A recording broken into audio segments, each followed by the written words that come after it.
I'm a freshman at Pioneer High School, and when I've asked people to strike with us for the climate, they've asked me, why a strike? A strike is inconvenience, they tell me. A strike is disruptive. Though thousands of strikers have already gathered here today, it remains important to address that question. Why a strike? My friends, we have 11 years. Scientists tell us that when that time is gone, the opportunity to reverse the collapse of our climate will be gone as well. Our population will still rise, but our resources will dwindle, and the futures that each of us look forward to will be stained by environmental desecration. Hi, I'm Elijah Hatcher-Kay.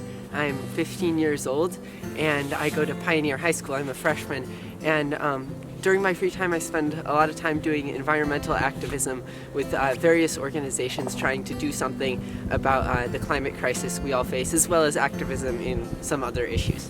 Around the time of the 2016 election, I saw what was happening with the stakes of the election. They just seemed so much higher than they ever had before. I figured it was time to start volunteering on some political campaigns and start paying attention to what was going on.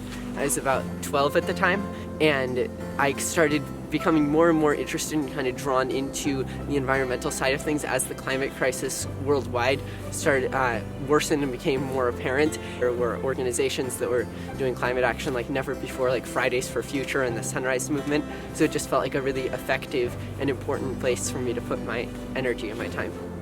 I've been doing a lot of work with the Sunrise Movement, which works very specifically on trying to pass a Green New Deal to confront the climate crisis head-on and create millions of good paying jobs, good clean energy jobs in the process. And so with them, we've been focusing a lot on getting our Congresswoman, Debbie Dingell, to support the Green New Deal. And here in our congressional district, 65% of people support the Green New Deal, but a lot of these people don't take action to get to that climate action. So we have a large base of support, we just need to engage them. So a lot of the work I do is trying to organize events like a climate strike that can really draw everybody in and unite everybody who supports these causes into actually working to make them happen.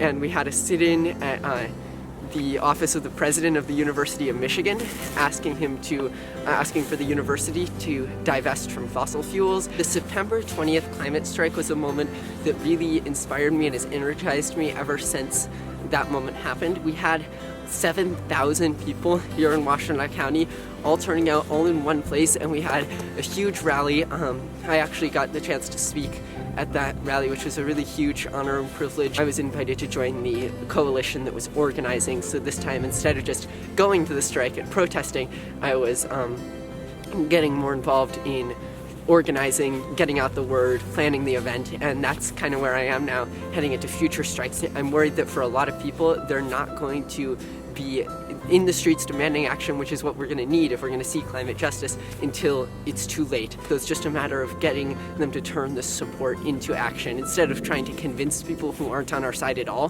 to join us. In order for us to stop the biggest detrimental effects of the climate crisis, we're going to need a mass mobilization of millions and millions of people. Every time 3.5% of a population is really engaged in actively fighting for a cause, then the change they're fighting for happens. In the United States, that's about 11 million people, and in the last major strike we had a couple million people. We won't wait for them to take action any longer.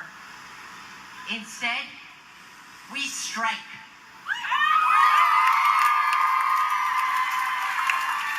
Business as usual has left us with no other choice. Thank you.